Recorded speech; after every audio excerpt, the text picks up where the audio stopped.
Welcome to the deep dive. Today, we're jumping straight into something pretty intense, the recent debates in the Indian Parliament's monsoon session. That's right. Specifically focusing on the discussions around the Pahalgam attack and the security response called Operation Sindoor. Exactly. Our mission here is to really unpack the main arguments, some surprising claims that came up, and, high stakes talks about security and diplomacy. All from that marathon 16-hour debate. 16 hours, yeah. We'll try and give you the key takeaways without you needing to sift through all of that parliamentary record yourself. And hopefully we won't just cover what was said, but also get into the sort of underlying tensions and different viewpoints. It helps understand the bigger picture, right? Definitely. Okay, so let's get into it. The Indian Parliament's monsoon session, center stage, this massive 16-hour debate. And it wasn't just general discussion. It was very focused on Operation Sindoor, which, as you said, was launched right after that April 22nd terrorist attack in Pahalgam. Yeah, the trigger event. And one of the first sort of concrete things mentioned was the outcome.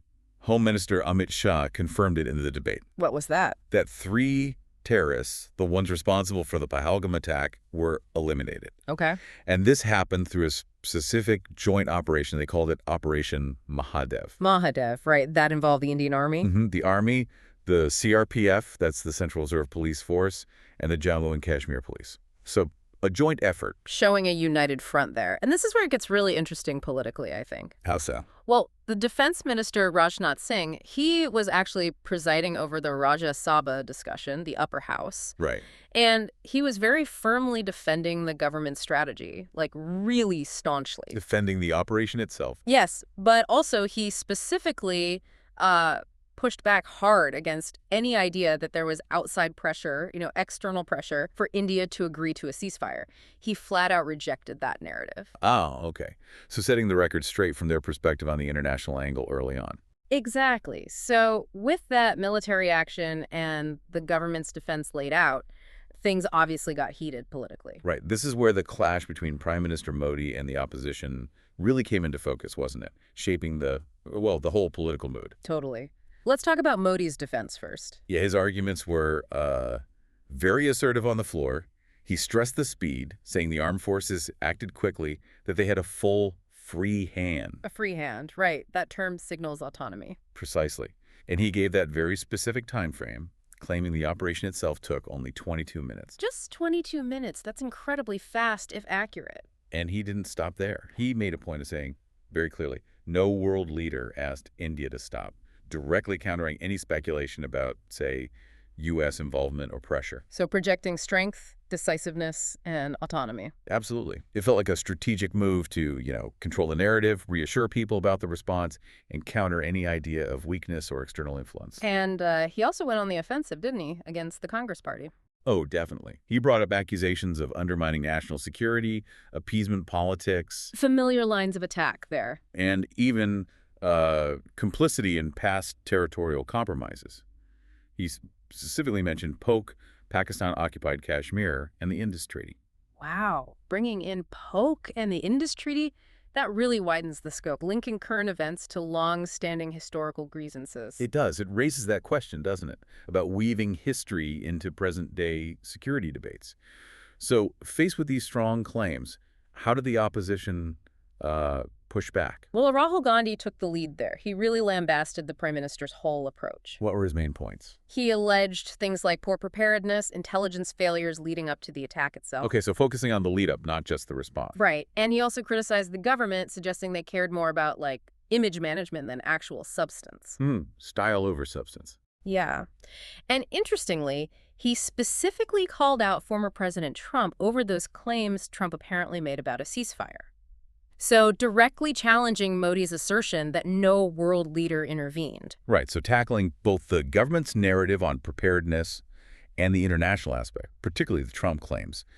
Did they offer, alternative details on the intelligence or the timeline? Or was it more about questioning the government's version? It seemed more focused on questioning the government's narrative and raising concerns about intelligence and the handling of international perceptions, particularly Trump's comments. Got it.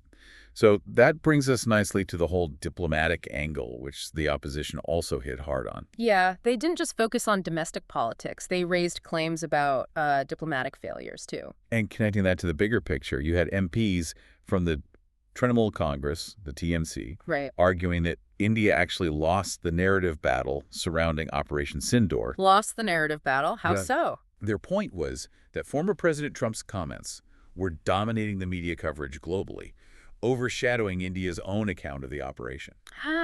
So even if the operation was a success on the ground, the perception internationally was maybe being shaped by others. Exactly. It highlights that challenge in modern Yeah. statecraft, right? Managing global perception is almost as crucial as the action itself. That's a great point. And they also loop back to those questions about, potential intelligence lapses and even how efficiently the actual terror site was secured afterwards. It broadens the critique. And P. Chidambaram, a senior Congress leader speaking in the Rajya Sabha, he kind of acknowledged the operational success but added a caveat. What was that? He stressed that, okay, it might look successful now, but its real decisiveness, its long-term impact, well, that can only really be judged over time. A call for a longer view. A more cautious assessment. So how did the government respond to all these diplomatic and narrative critiques? Well, the External Affairs Minister, S. Jaishankar, he stepped in directly. He addressed those opposition points head-on, especially the ones about foreign commentary, like Trump's and the ceasefire talk. And his line was, Purely national interest. He emphasized that India's foreign policy decisions are based solely on India's interests, not shaped by what others are saying or alleging externally. a strong assertion of sovereignty in foreign policy. Very much so. And Amit Shah, the Home Minister, even jumped in during Jaishankar's response, apparently, to counter some accusations directly. Oh, really? What did he say? He essentially questioned why opposition members seem to be giving more weight to foreign accounts, presumably referring to Trump, than to the official statements from the Indian government itself. Right. So pushing back firmly, defending the government's word and India's autonomy. Exactly. It was quite a defense on that front. But, even with all this focus on Operation Sindoor, Yeah. parliamentary sessions cover a lot of ground. It wasn't just about this one debate, intense as it was. True. What else was happening? Any other key developments from that session? Well, the parliament itself was adjourned for the day after this big debate, with more discussions scheduled. They expected Jaishankar to speak again, other party leaders like Nadda, and then Amit Shah would wrap up the whole discussion later. Right. So the debate itself had phases.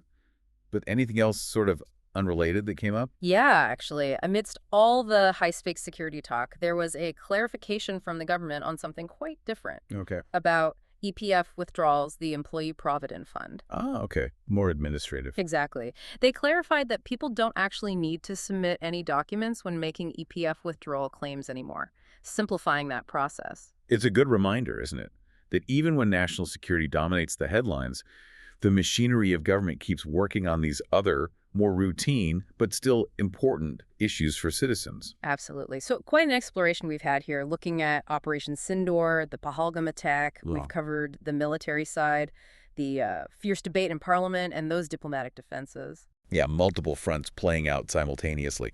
And it really shows how these complex national security things get tangled up with domestic politics, with international image, Right. and each side naturally pushes its own narrative, its own version of what happened and what it means. Yeah.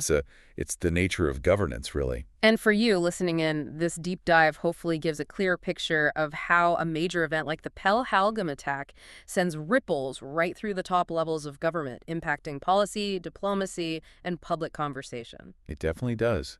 And it leaves us with a pretty big question, I think. What's that? Well, in this age we live in, with instant global communication, nonstop media scrutiny, how does a country, any country really, strike that balance Balance between what? between needing to act fast militarily, like in Operation Sindoor, and at the same time managing how's all perceived internationally, that narrative battle we talked about, plus handling the intense political debate back home? It's a tough balancing act. That is definitely something to think about. How to manage action, narrative, and domestic politics all at once. Food for thought. Indeed. Well, thanks for joining us for this deep dive today.